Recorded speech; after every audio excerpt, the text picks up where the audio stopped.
Sejam bem-vindos a mais um podcast Ponto de Entrevista. Eu sou a Patrícia Trindade. E eu sou a Andréa Tissoni. E hoje o nosso bate-papo é com Emily Ferreira.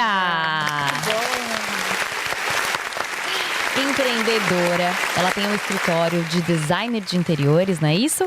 Queria te agradecer por estar participando aqui, porque ela hoje veio trazer um livro que eu confesso pra você, eu e a Paty, a gente já está enlouquecidas pra ler. Eu Entre Polos. Muito bom.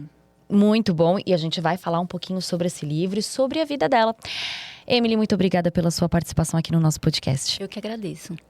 Bem, vamos falar então sobre o livro. Você escreveu esse livro, Eu Entre Polos. O que significa viver entre polos? Então, para uma pessoa que convive com o transtorno bipolar, a gente vive entre polos, né, o tempo inteiro. Mesmo que você tenha um tratamento, tome uma medicação, ainda assim, ele tem um ponto ali, né, na sua vida que vai sempre estar lá. Claro que isso não te define, nem tem que te definir, mas é uma característica sua e você tem que aprender a conviver com ela. Eu não sei se a gente pode entrar nesse... Fica à vontade. Tá. Eu queria saber, não sei se está aqui na pauta, mas pra gente já começar, né? Como que você descobriu, né? Faz tempo que você tem o diagnóstico de transtorno bipolar? Eu tenho o diagnóstico há mais ou menos 4, 5 anos, né?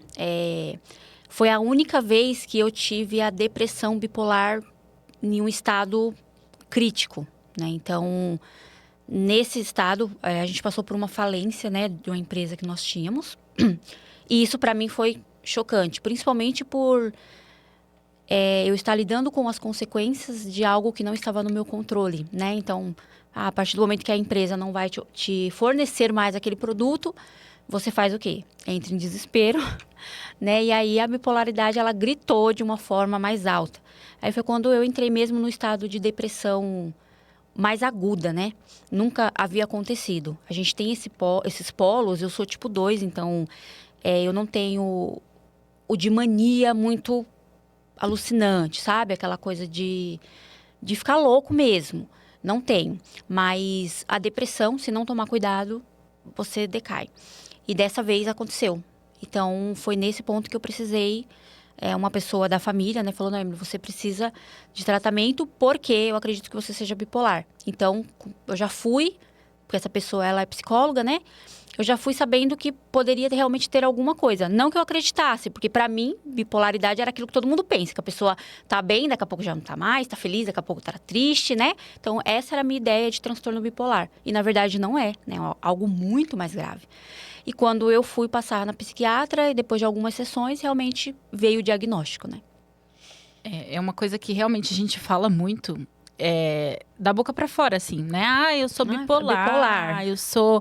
Cada dia eu tô de um jeito. Isso. Então, não tem nada a ver com nada isso. Nada a ver. Não tem. Isso é um estereótipo que fala, que se coloca, né? Por conta da mudança, né? De humor. Então, assim, ela realmente acontece, mas ela tem um ciclo maior para acontecer.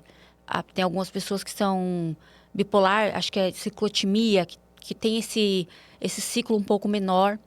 Talvez um especialista possa falar melhor. Mas existe os polos, né? Tá em um, depois você vai pro outro. Não que necessariamente eu tô feliz aqui agora, daqui a pouco... não tô mais, tô brava, tô triste. Não é assim que funciona, né? Tem toda uma vivência, tem que acontecer coisas, tem que...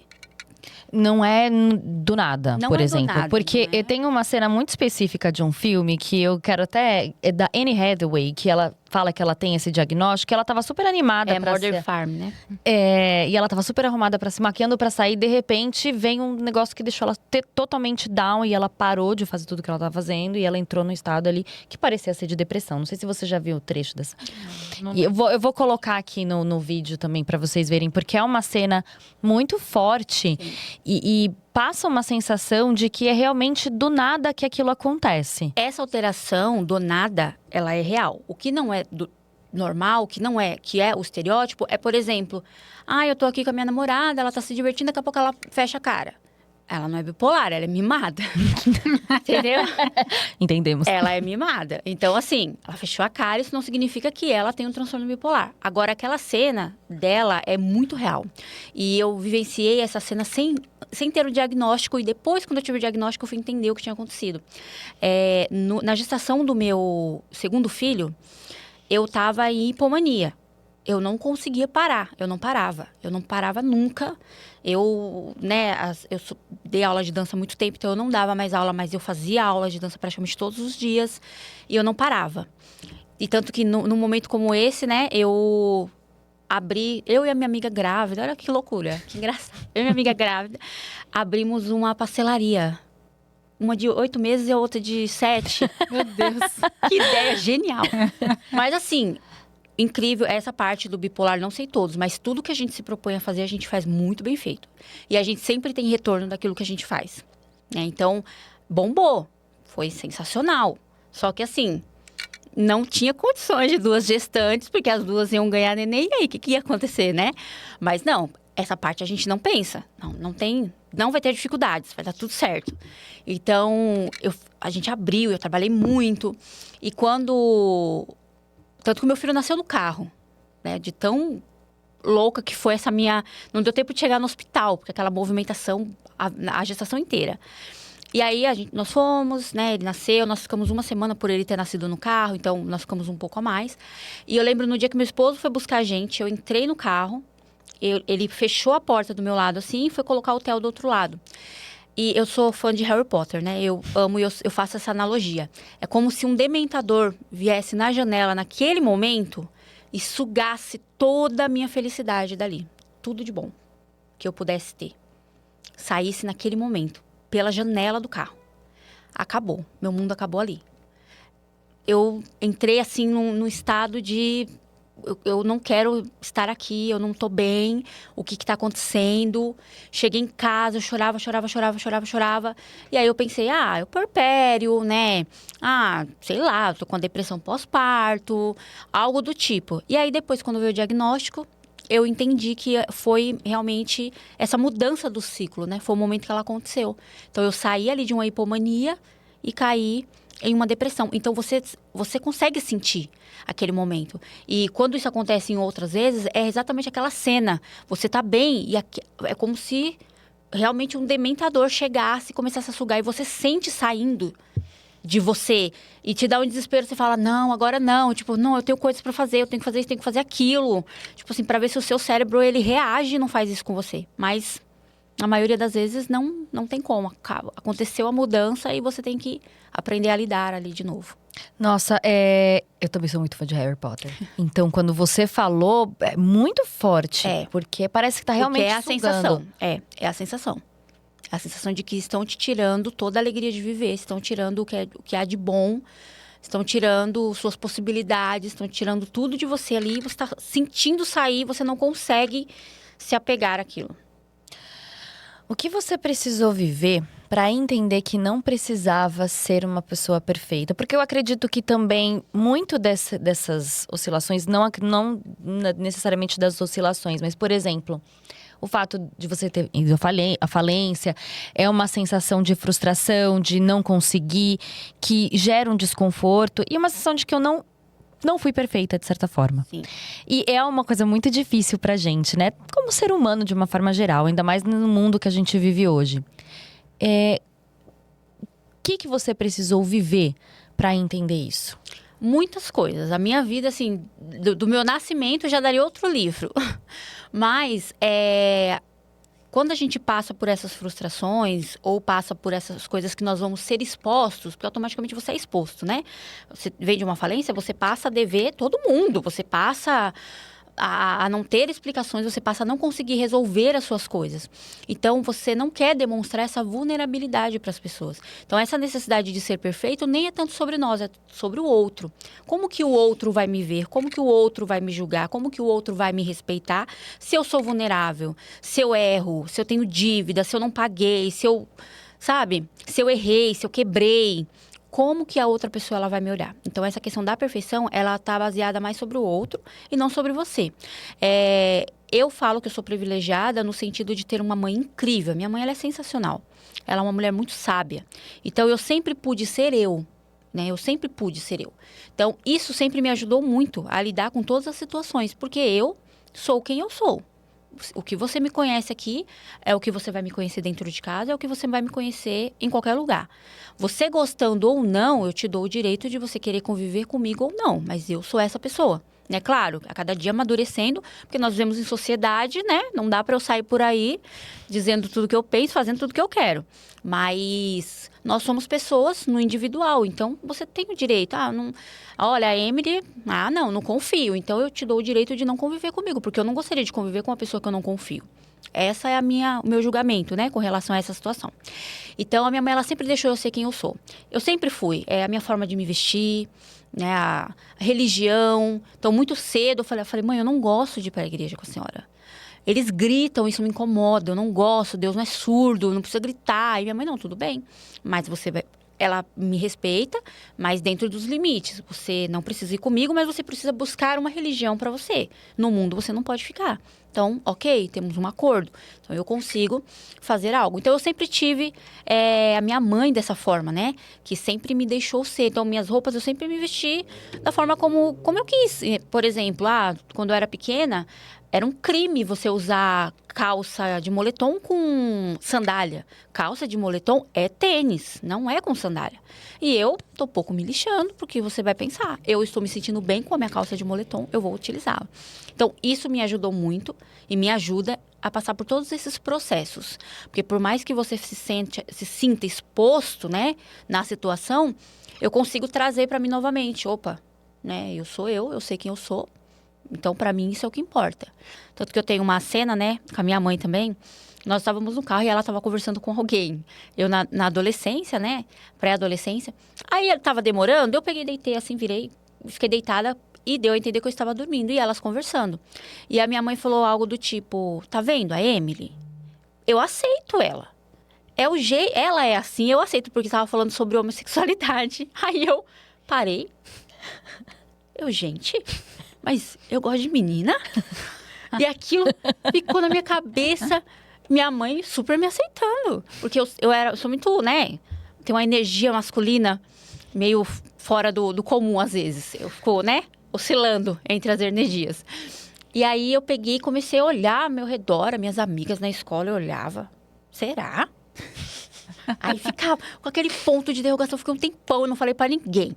Aí um dia eu olhei pra menina e eu falei... Será que eu beijaria essa menina? Menina, quando eu pensei nessa cena, eu falei, meu Deus do céu, nunca! Que horror! Me deu um negócio. Eu falei, não. Então, assim, naquele momento eu falei, isso não existe. Então, pra mim, isso bastava. Eu nunca falei isso pra ela, eu nunca fui lá falar, não, mãe, agora. Olha, não é isso que você tá pensando. Não é isso que você tá pensando. Não, eu nunca falei. Foi tipo assim, não, tá, não é isso. Não é isso, então... Perfeito, para mim tá ótimo. Então, eu tenho ainda essa concepção hoje, né? Do ficar se explicando, né? Tentando se justificar.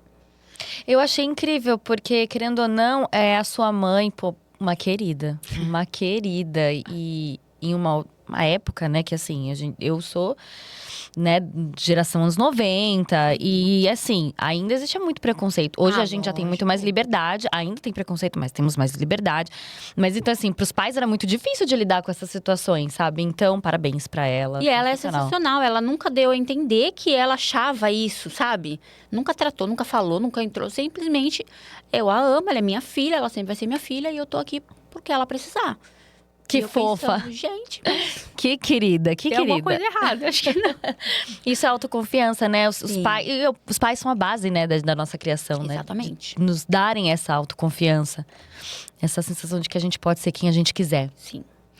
E aí, trazendo um pouquinho até para essa questão que você comentou no começo, de não entender muito bem, né, o que acontecia ali. Mas por que você acha que a gente tem essa dificuldade de não admitir que tá bem? Ou talvez demorar para procurar ajuda? Eu não sei se você percebeu, talvez até vou emendar em outra pergunta, se você já tinha percebido que tinha alguma coisa assim lá atrás, antes do diagnóstico. Sim.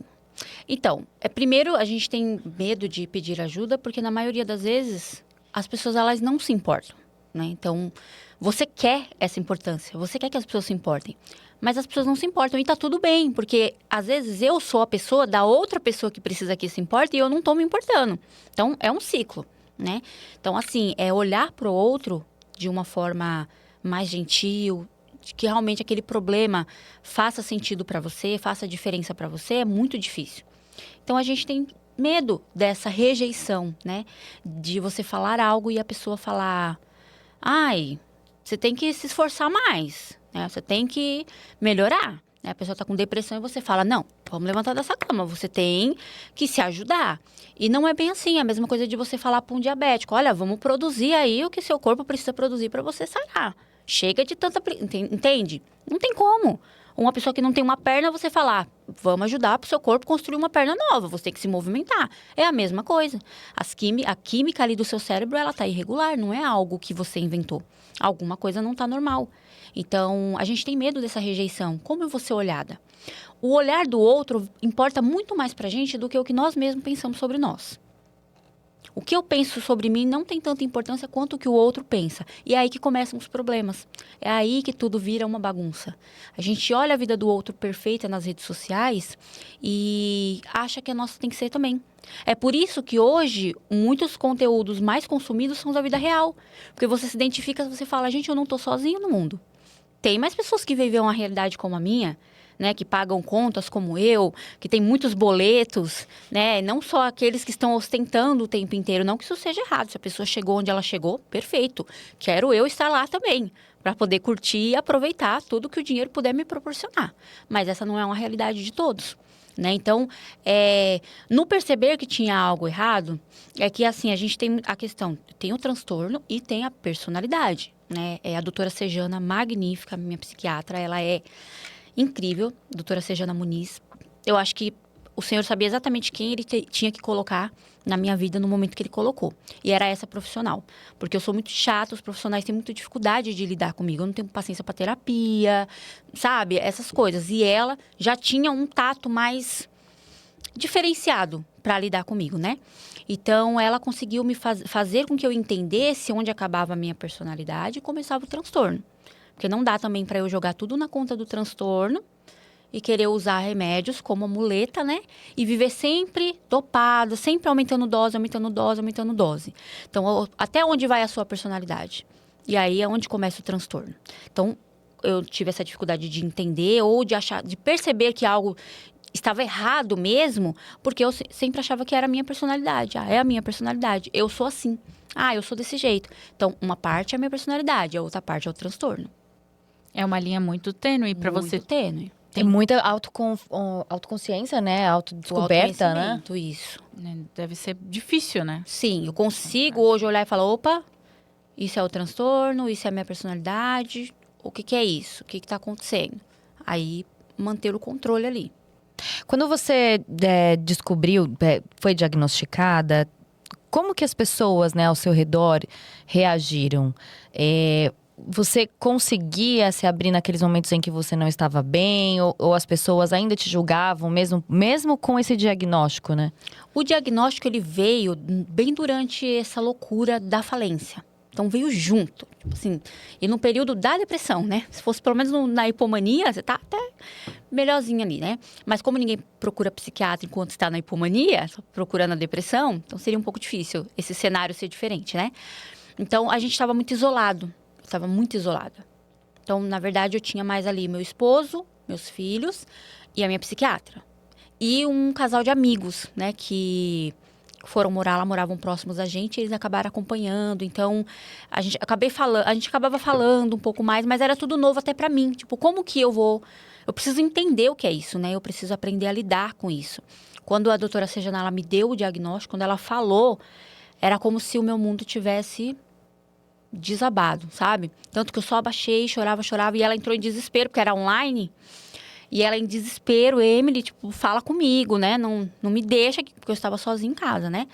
E o bipolar, ele tem uma facilidade ao suicídio, né? Vamos se dizer. A chegar ao suicídio. Então, ela meio que se desesperou, porque ela não estava ali na minha frente, né? E eu estava sozinha. Então, num momento como esse, o que pode acontecer, né? Mas foi um momento difícil. Foi difícil receber, foi difícil absorver, foi difícil digerir. Então, eu tive todo esse tempo de terapia com ela para que a gente pudesse entender o que estava acontecendo. E para contar para as pessoas, você teve essa dificuldade ou você conseguiu contar tranquilamente, assim? Para os mais próximos, eu contei com uma facilidade maior, né? Olha, isso aqui e tal. E tanto que eu falo, até teve uma pessoa que falou, você é muito corajosa, eu jamais falaria. Né? E tem pessoas que, assim, da família que tem, né, o diagnóstico. E também, porque é genético, né?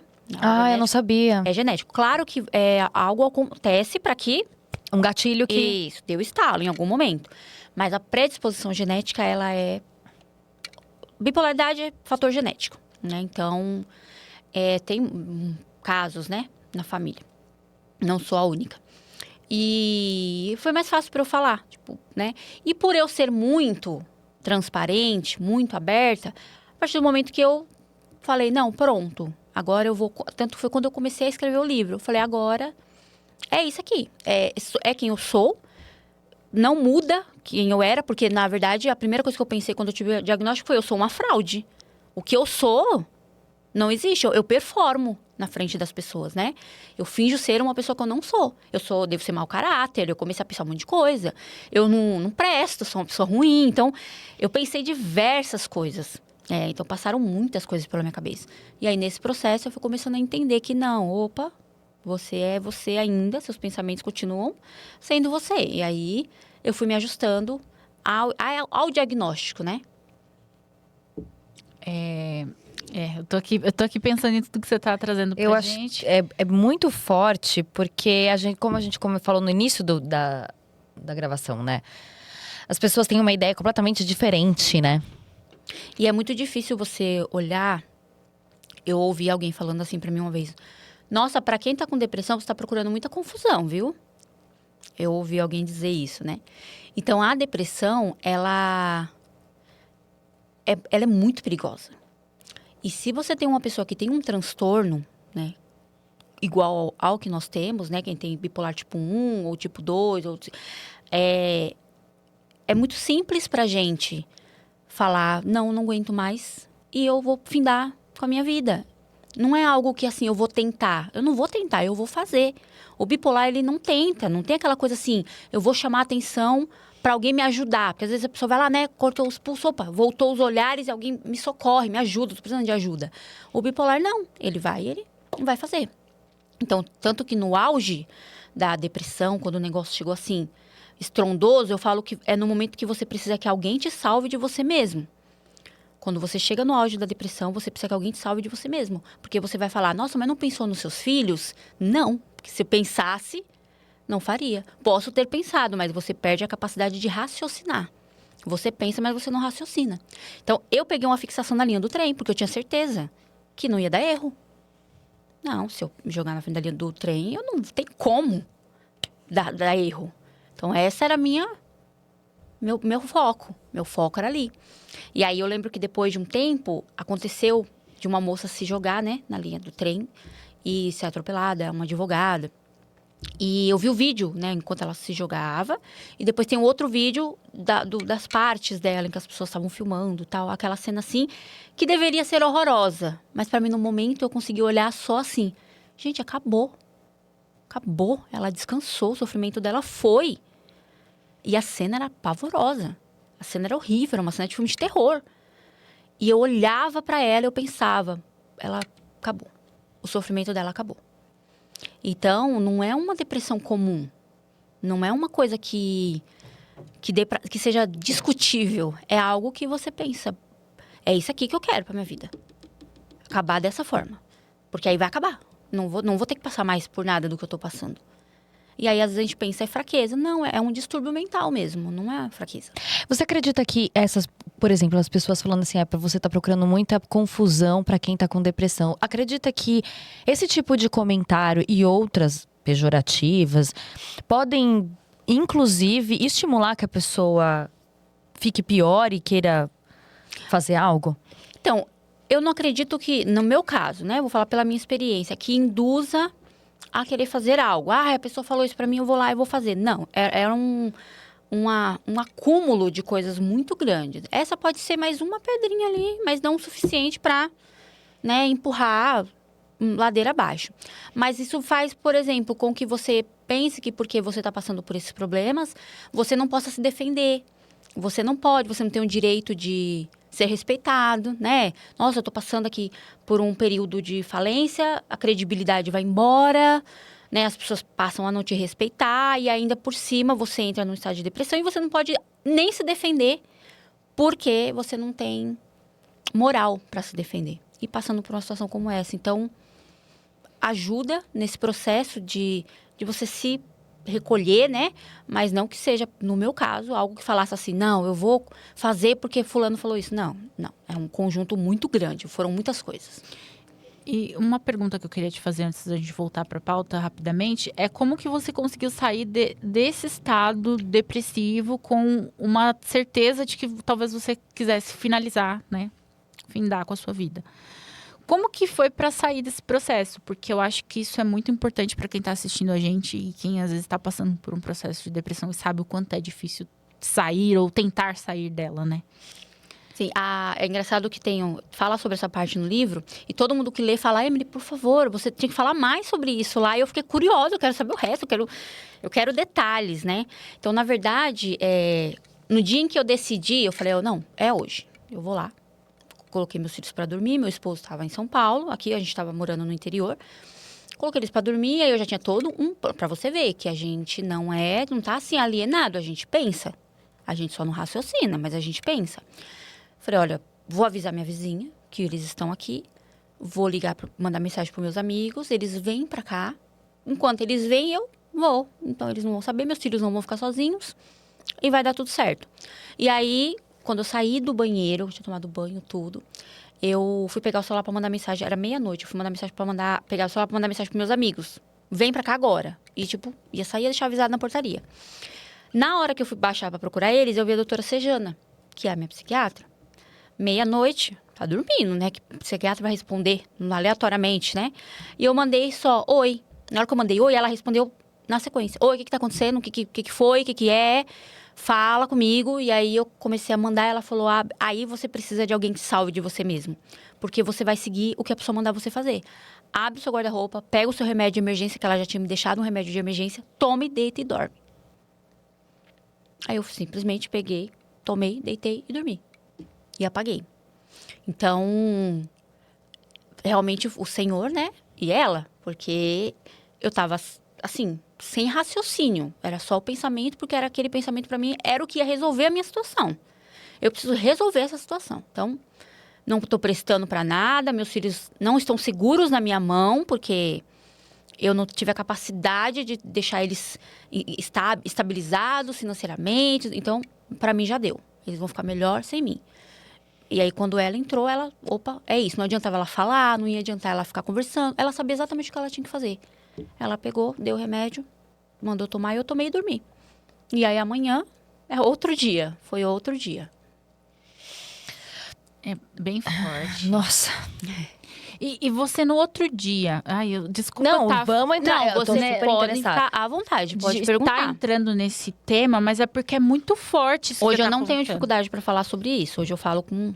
E eu acho tão Muita importante, facilidade. porque eu imagino quantas pessoas não passam por isso. É muito importante. E é exatamente por isso que é no outro dia, esse pensamento ele voltou, ou você teve a consciência de que, nossa, eu ia fazer, tipo, uma coisa e Não, ele continuava lá. continuava Continuava lá. Não era algo que... Porque foi algo construído. Lembra que eu falei? Primeiro veio, opa, qual vai ser? Pensar, tomar um remédio, é o pensamento. Não, vai que eu não morro. Eu vou ficar no hospital internada. Se eu jogar de algum lugar, meu Deus, eu quebro uma perna. Fico tetraplégica, ainda vou ter que ficar sendo cuidado pelos outros. Então, ó o pensamento. O pensamento é sempre voltado para isso, né? E aí, como você está num estado mais isolado, você acaba não verbalizando. E aí, as pessoas acabam não sabendo, né? Ao seu redor também. Então, não tem como eu exigir também que eu tivesse uma rede ali, um apoio maior, se eu não verbalizava. Eu tava mais assim. E aí, ela começou a me dar uma medicação em que eu ficava mais dopada. Então, esse pensamento ele existia, mas eu ficava mais dopada. Eu até falo no livro que uma porta tinha mais emoção do que eu, porque eu ficava ali, se acontecer, aconteceu, então não saiu o pensamento, mas a forma de tratá-lo foi diferente porque eu estava medicada, em uma dose maior para que me controlasse naquela situação. Ah, então... Tipo assim, vamos, ó, toma isso aqui e a gente vai vendo o que a gente faz. Aí você foi procurando tratamento até Aí ela que foi me acompanhando, conseguiu melhorar Isso. esse Mas ele ficou muito tempo. Não foi algo que foi, assim, muito fácil, não. Foi muito tempo mesmo. Por mais que eu começasse ali a me reerguer, foi tanto quando eu comecei o processo de escrever o livro. Falei, eu vou escrever esse livro, tanto que esse livro tá pronto há muito tempo e tá... Escrevi há muito tempo e tava parado há muito tempo, né? Eu falei, eu vou começar. Então, eu comecei para poder entender a trajetória. E foi quando eu pensei, eu falei assim, não, ó, antes de eu tomar a medicação, porque a medicação, ela dopava. E eu falei, eu não quero viver dopada. E é o que muitos profissionais precisam fazer, se a pessoa ela não faz a parte dela. Porque se você se apega ali ao transtorno, você joga tudo na culpa do transtorno, tudo nas costas do transtorno. Aí a sua vida não vai para frente. E o que resta profissional fazer? Te manter vivo. Então, tome-lhe remédio. Aí um para de fazer efeito, joga outro para de jogar. E aí você vai viver na vida medicado ali, arrastando, sobrevivendo. Né? E aí eu parei para pensar, eu falei, não, peraí. Antes de ter o diagnóstico, eu tinha uma vida. Então, em até algum ponto, eu consigo ir sem o remédio. Então, eu preciso ir até esse ponto. Então, eu fiz algo que foi erradíssimo. Foi parar de tomar medicação. Parei. Sumi da doutora Sejana. Tanto quando eu voltei, ela falou, meu Deus do céu, você desapareceu. Eu fiquei aqui enlouquecida. E, né, sumi ali e fiquei sem a medicação. E aí, eu comecei a ver tudo que eu conseguia fazer. Eu, Emily, até onde eu consigo ir sem a medicação. Aí, quando eu vi, olha, eu consigo vir até aqui. Aí, eu voltei a tomar aquela medicação inicial que ela me passou. Que era mais tranquilinha. 2 medicações apenas. Carbolítio, né? Que é o principal estabilizador de humor. E a sertralina, numa dose baixa também, para ajudar. Na época, ela tinha passado também para mim essa tirzepatida, sabe? Para compulsão alimentar. Porque eu entrei num estado assim... A tirzepatida é o que todo mundo tá tomando. É o TG hoje. É o TG, né? É as canetinhas. Dos Mounjaro? Isso, Ela passou para mim na época para controlar a compulsão. Porque eu não controlava. Eu tomava o topiramata, ela aumentou dose. E ela falou, não tem como, a gente vai ter que ir pra caneta. Porque não tá controlando. Aí, na época, eu falei, nem pensar, é caríssimo. Eu falei, não, deixa eu comer, então. E aí, falei, não. E aí, eu comecei a ver até onde eu conseguia ir. Eu falei, até onde eu vou, sem a medicação. Fui até onde eu conseguia. E aí, a partir daí, eu comecei eu retornei com a medicação. Aí, eu consegui ver que foi um combo perfeito. E voltei com ela. Falei, olha, tá assim. Ela falou, perfeito, vamos fazendo um acompanhamento. E aí, eu comecei a começar a estabilizar, né? Saber... E aí, começar a ter o autoconhecimento dentro do transtorno. Por exemplo, nossa, hoje eu tô mais agitada. Opa, eu tô mais agitada. E aí, respeitar os ciclos, né? Porque, como eu falo, o transtorno, ele não me define, mas ele faz parte de mim. Então, eu não posso viver como se ele não existisse. E eu não posso existir como se só ele vivesse dentro de mim. Dominasse você. Entendeu? Não tem como. Então, tem que achar o equilíbrio. Então, eu preciso do equilíbrio. Então, eu sei, por exemplo, quando eu tô com a energia mais baixa, eu respeito. Hoje eu não tô bem, hoje não tô legal. Eu vou deitar, eu vou dormir, eu vou soltar o celular, eu vou ficar de boa. E aí, depois, como eu tô tomando a medicação certinha, isso não passa daquilo, né? Fica equilibrado. Então, eu consigo seguir. Você falou de celular, eu fiquei curiosa. O celular, ele ativava alguma coisa de ansiedade quando você estava nesses picos? No pico de hipomania, você não dorme, né? Se deixar, você quer ficar acordado ali, não chega a virar dias, né? Isso aí é mais a pessoa que chega na mania mesmo. Mas não dorme, tipo, das 2 horas da manhã você tá lá. Então, o celular acaba sendo uma ferramenta que facilita, né? Para que você fique sempre vendo coisas, passando coisas ali. Então, ele acaba ajudando dessa forma. O que faz com que você fique acordado e aí isso vai começando a piorar a sua situação. Porque você não dorme. E a gente, bipolar, tem que dormir.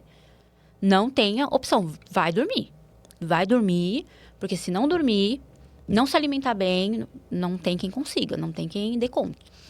E eu acho que aí já entra na pergunta que a gente fez aqui, que você falou bastante dessa questão de perfeição, de adoecer as pessoas. A gente chegou a conversar lá atrás, né, na pauta, sobre isso.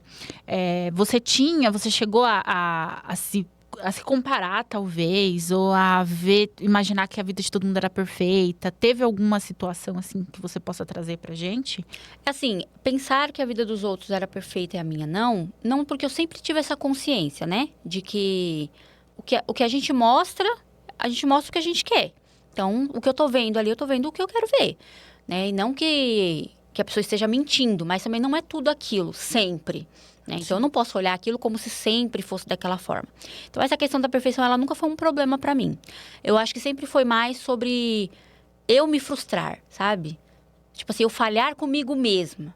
Eu ser imperfeita comigo mesma. E aí, por conta disso, acabar afetando as pessoas à minha volta. Querendo ou não, você afeta todo mundo. Né? Você afeta seus pais, você afeta a sua família, você afeta todo mundo.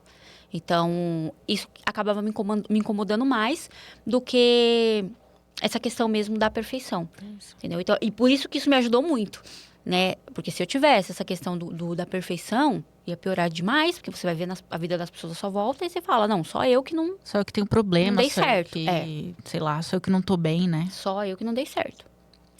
O que ninguém vê por trás de uma mulher que aparentemente dá conta de tudo. E isso é uma coisa, é uma autocobrança que praticamente todas as mulheres têm, né? Os homens também, mas eu sinto que como a gente tem tripla jornada de trabalho, é uma sensação de que você nunca é boa o bastante, nunca é o suficiente, sabe? O dia tem 24 horas, teria que ter 72 pra gente conseguir dar conta de tudo, né? O que ninguém vê por trás dessa mulher que aparentemente tá conseguindo dar conta de tudo? Ninguém vê o desespero, né? Ninguém vê a gente arrancando os cabelos. Pensa, meu Deus, eu tenho que ser uma boa mãe, eu tenho que dar conta, eu tenho que... Aí a cliente manda mensagem reclamando, aí a pessoa que você precisa prestar contas. Aí são os boletos chegando, porque é uma coisa que a gente gosta de fazer, é boleto, né? Aí as coisas chegando, então... Tem hora que você fala, gente, eu só queria ser vulnerável. Eu só queria poder ser vulnerável. Tava até conversando sobre isso com uma pessoa, eu falei, eu só queria poder, sabe, se despir de tudo e falar, olha, essa pessoa aqui sou eu. Eu sou essa pessoa, sabe? Que não preciso dar conta de nada. Hoje eu não quero dar conta de nada. Hoje eu não quero ter que fazer nada, né? Então, isso ninguém vê. Porque a gente tem que estar o tempo todo fazendo as coisas funcionar. Se a gente parar, as coisas não funcionam, né? E aí nós precisamos ser bons pais, né? Precisamos ser bons filhos. Precisamos dar conta de casa, de trabalho. E é realmente desesperador. Tem hora que é desesperador. E as pessoas... a internet, ela mostra muito, né? A vida perfeita dessas famílias. E por mais que você tenha muito dinheiro, né? A gente sempre tem um perrengue aqui, nem que seja lógico. Familiar, alguma questão. E para você poder ter dinheiro, você tem que... Para pagar, Sacrifícios. para arcar com tudo isso que facilite a sua rotina, você tem que trabalhar muito.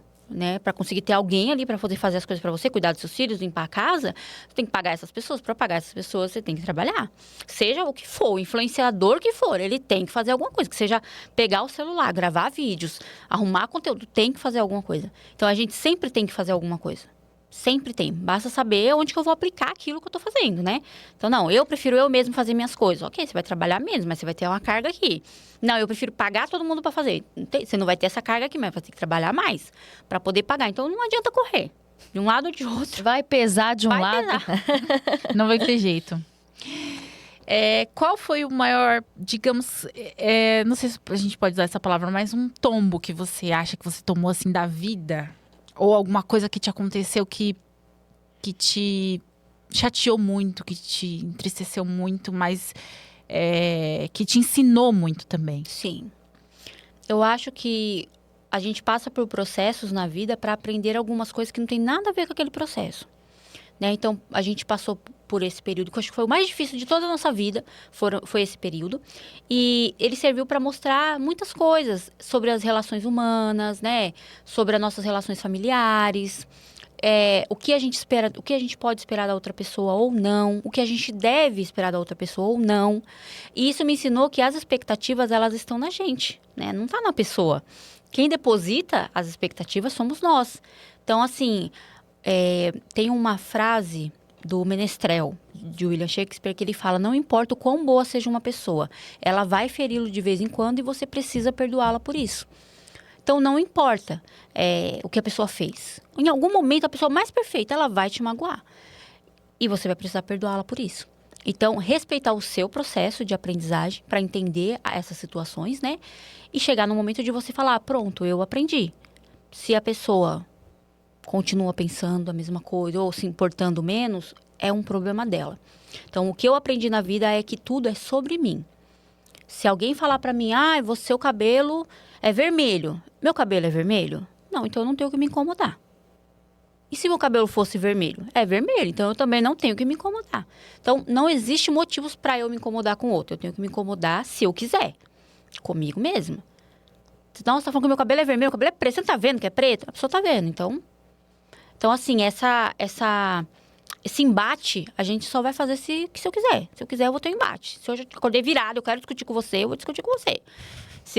Eu costumo brigar muito no supermercado por causa dos preços, né? Tá um preço lá, quando eu vou passar, tá outro. Meu pai adora. Ele vai correndo lá no carro e fala, a Emily já tá fazendo barraco. Aí eu chego lá, olha, lá tava tal preço, batata, eu vou levar ela por esse preço. Mas eu não, mas eu vou levar. Então, assim, se eu tiver num dia que eu estiver virada, aí eu vou levar. E se eu tiver um dia que eu... sou muito assim. Mas se eu tiver num dia que eu estiver tranquila, eu vou fingir que eu nem vi. Vou falar, sabe? Tá bom. Então, assim, é sobre mim.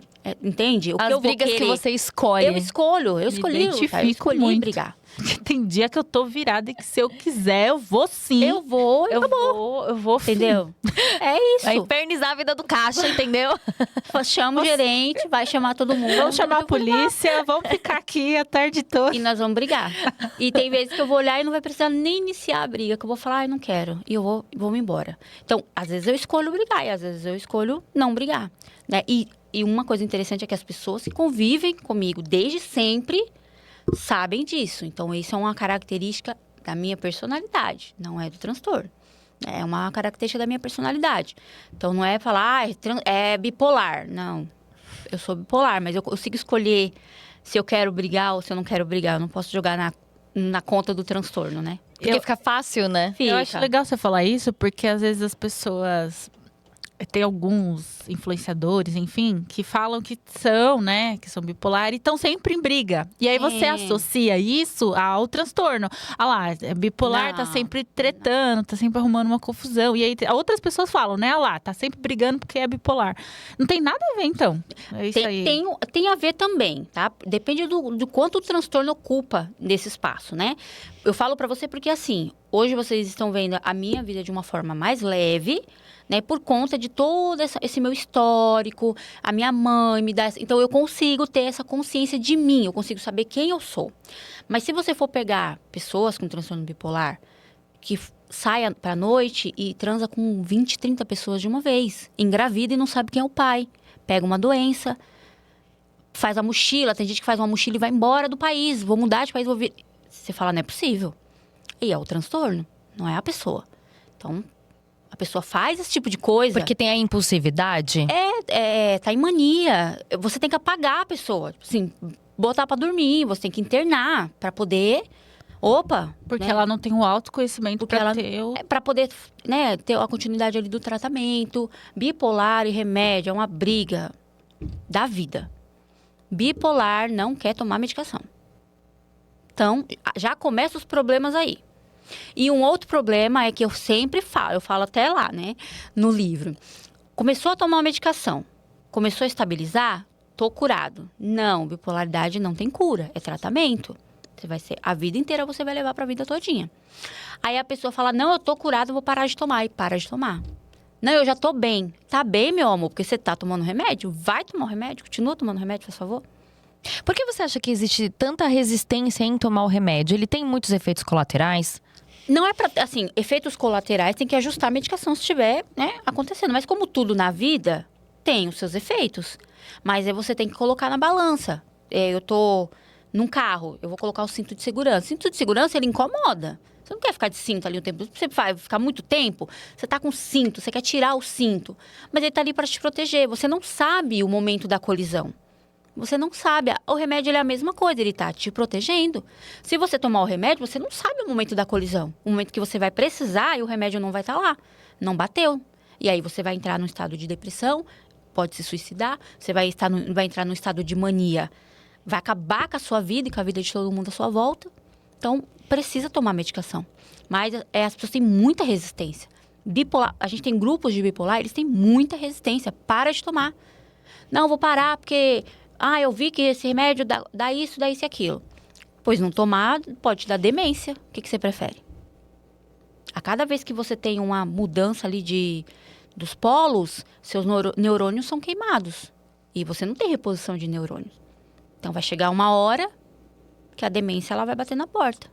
E vai bater cedo.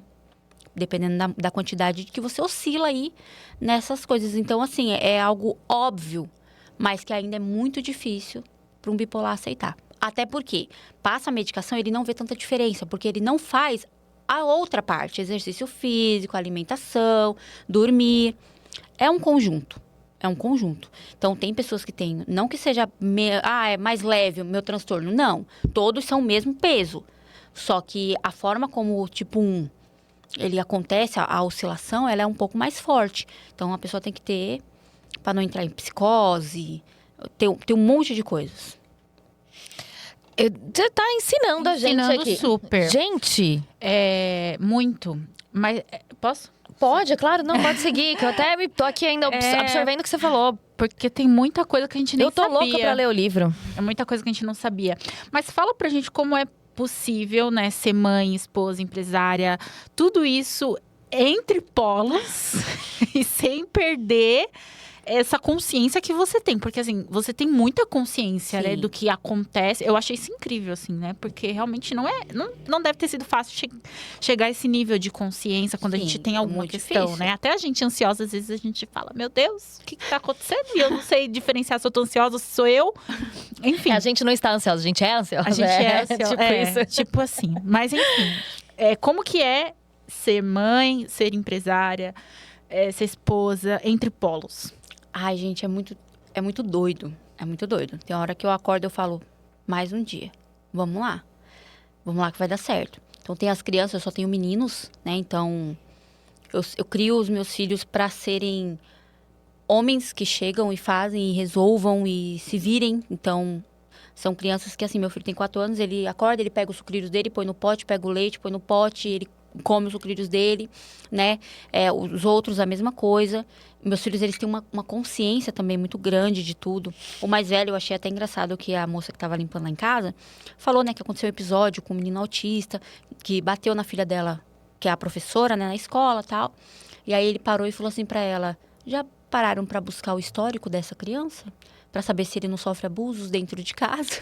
Quantos anos ele tem? 12. Meu Deus, que maravilhoso! Aí o meu marido falou, gente, ele é muito você. Meu pai do céu. Os filhos são reflexo, né? Ele falou, ele é muito você.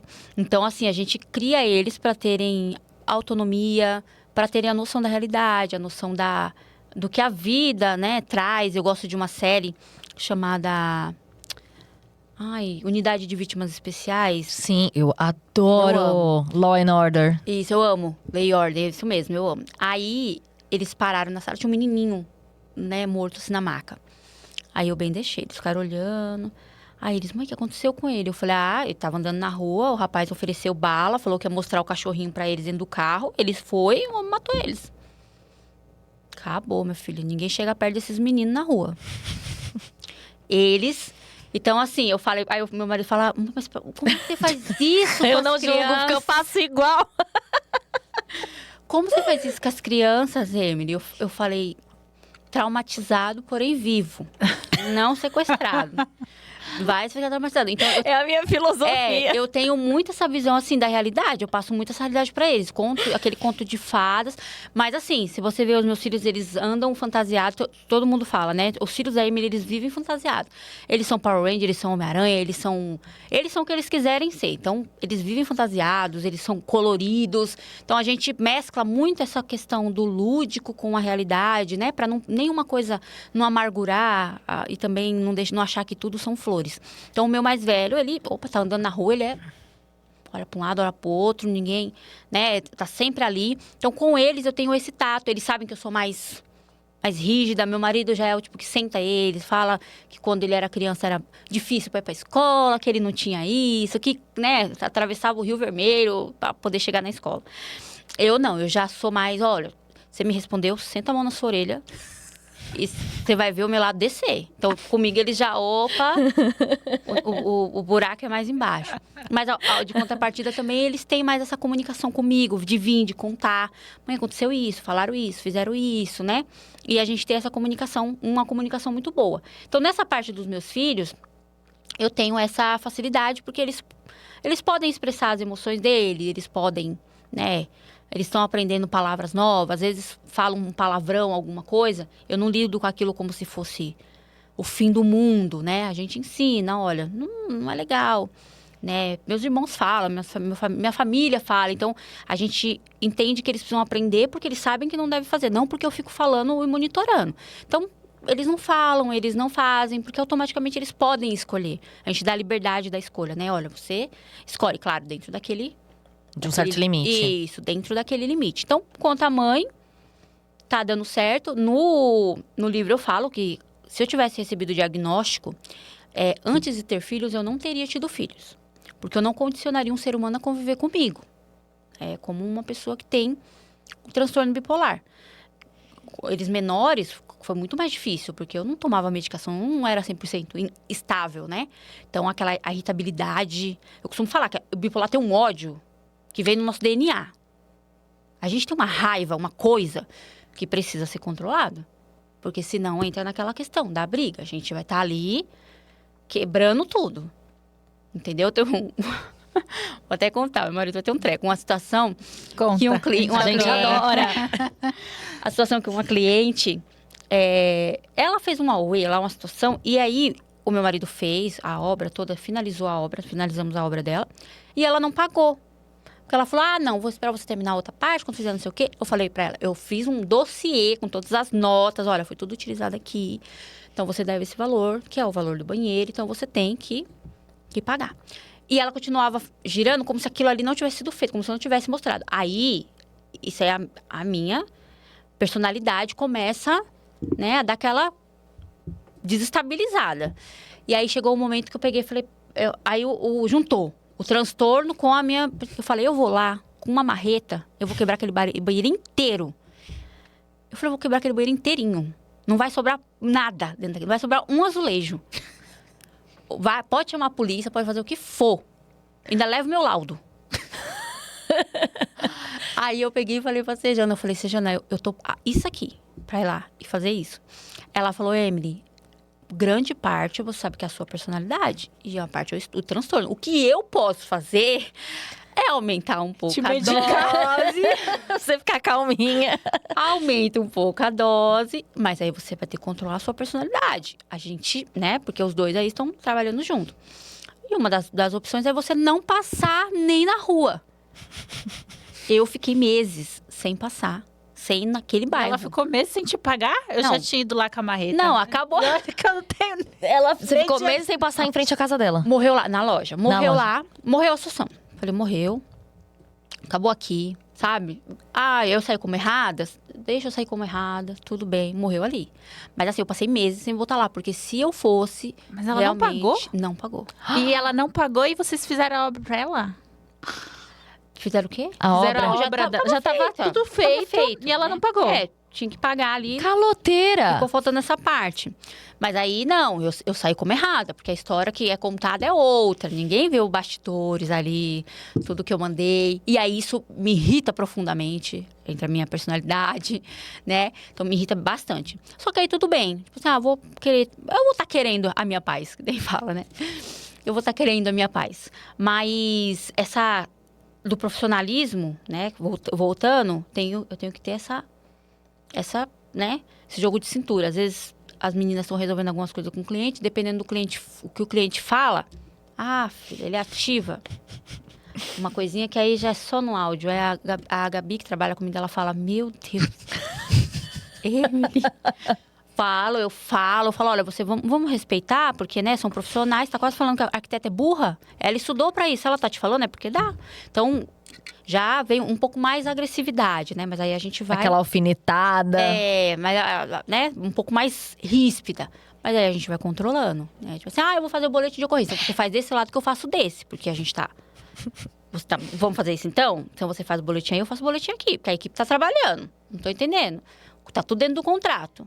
Mas é muito, muito autocontrole, né? O que eu percebo muito em como você fala é muito autocontrole. Hoje eu consigo ter um autocontrole maior, né? Hoje eu consigo. Nas minhas relações em geral. Porque eu sempre fui conhecida como a esquentada, a barraqueira, né? A que vai e fala e grita e resolve, né? E acaba resolvendo as coisas, nem que seja na base do grito, mas resolve. Mas às vezes as pessoas só respeitam assim, né? Essa é a verdade. Só resolve ali na base do grito, né? Então, no trabalho, eu consigo ter esse equilíbrio. Claro que a gente surta, né? Eu peguei uma obra de marcenaria e a gente... É uma sequência de coisas assim que deu errado. Que eu acordo e falo, meu Deus, o que eu vou fazer? Já sabe, já tá no terceiro montador e ninguém resolve isso. E o negócio continua dando errado. Então, isso é algo que mexe com a ansiedade. Aí, automaticamente, mexe com a ansiedade, mexe com o transtorno, mexe com tudo. Então, esse tipo de coisa, que são as coisas que fogem da minha mão. Tudo que foge da minha mão. Porque se você falar assim, nossa, aquele prego ali, não colocaram ainda. Eu vou chegar, minha filha, com um martelo e o prego e eu vou, pronto. Ah, é mais o que tem que fazer? Eu consigo fazer? Então eu vou lá, eu vou fazer. Nossa, me identifiquei 1000% agora. Mas, aí que A nem... gente se identificou. Anteontem mesmo, era 8 horas da noite, eu tava na Leroy Merlin, cortando peça da marcenaria, porque era o que precisava. É o que precisa? Falei, moço, me ajuda a enfiar dentro do meu carro. Aí, moço, mulher, como é que eu vou colocar esse... Vamos, a gente consegue, bora. Chegou lá, ele olhou e falou, ai, meu Deus, que dó desse carro, e você vai colocar aí dentro? Falei, vamos colocar aqui dentro. Porque eu tenho que levar amanhã, eu tenho que estar cedo no cliente com as madeiras. E eu estava lá cedo no cliente com as madeiras. Então, tudo que eu posso fazer, eu vou lá e eu vou fazer. Não importa o que seja. Pra evitar até o estresse e a ansiedade. Pra evitar o estresse, pra evitar... Mas assim, parece que quando você... Aí, o que me irrita é, eu resolvi isso. Aí, mas não vai dar pra fazer isso porque faltou isso. Aí eu começo, então eu vou resolver isso. Ah, mas só vai entregar isso. Aí eu começo, ai meu Deus, meu Deus, meu Deus. Me ajuda. Hoje o dia não tá pra mim. Me ajuda. Eu me identifiquei 1000% com mais isso. Estamos caminhando já pro final, uma pena. infelizmente. Porque tinha tanta coisa Porque ainda. foi muito boa a conversa e realmente tem muita coisa pra gente falar e enfim. Mas diante de tantas vivências, de tantas histórias, eu queria que você deixasse uma orientação ou uma palavra. O porquê que você, né, sabe que esse livro vai ajudar as pessoas a entenderem, né? As pessoas que estão cansadas, que não sabem o que fazer, que estão, às vezes, passando aí pelo processo de diagnóstico, né? Agora, descoberta, enfim. O que você diria para essas pessoas, para quem está assistindo a gente aí, para a gente ir finalizando?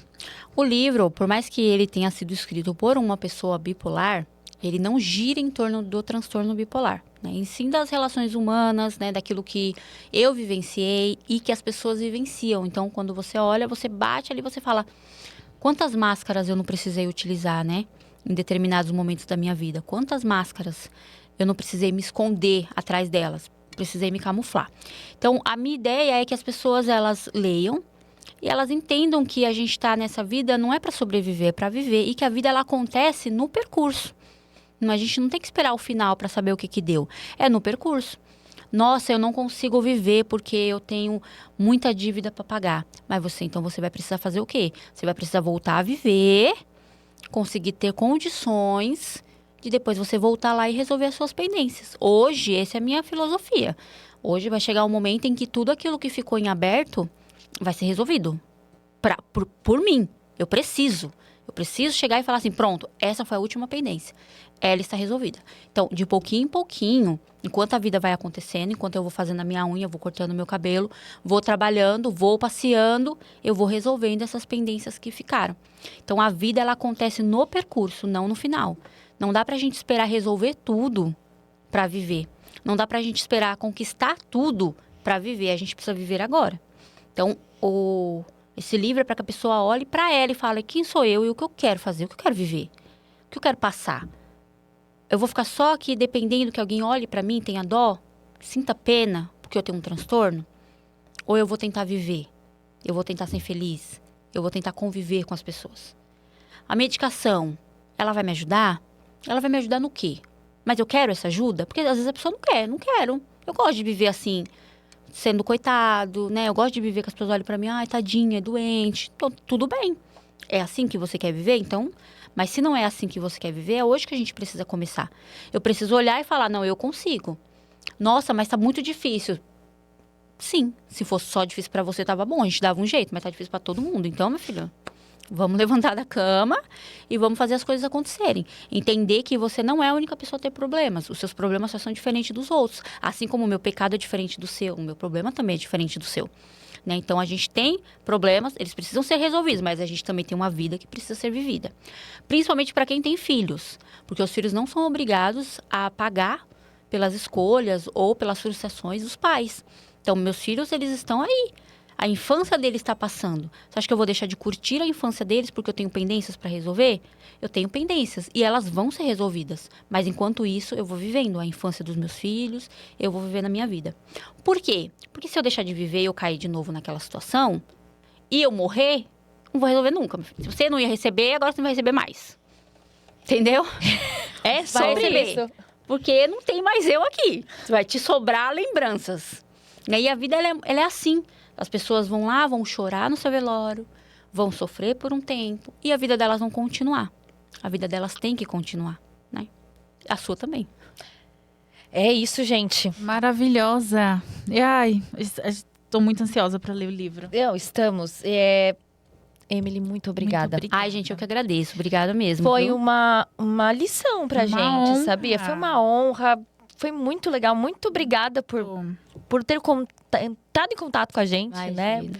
Pra gente ter conseguido fazer essa entrevista. Muito boa. Nossa, Não, eu amei. eu quero de novo, de verdade. Sim, Foi incrível. Vamos marcar, eu venho novamente. Muito E bom. eu fiquei muito feliz mesmo, assim. Que honra, que honra. Parabéns pela vitória, porque é uma vitória. Sim. E é isso.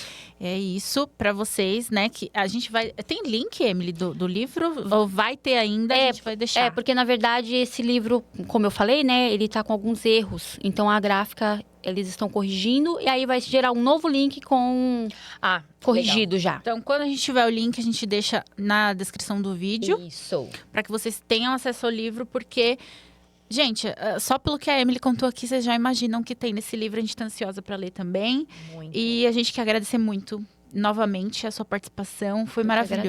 agradeço, Foi gente. uma lição aqui pra gente, uma aula. Muito obrigada. E sigam a Emily nas redes sociais. A gente também vai deixar as redes sociais dela aqui embaixo, para vocês acompanharem tudo. Porque a gente já tá apaixonada, né? Muito, muito obrigada, Emily. O podcast vai ficando por aqui. Não se esqueça de se inscrever no nosso canal. E é isso, estamos em todas as redes, né, Paty? Todas as redes, Instagram, TikTok, YouTube, Spotify. Sigam a gente e acompanhem as próximas entrevistas. E é isso, gente. Obrigada. Beijo, tchau, tchau. Beijo.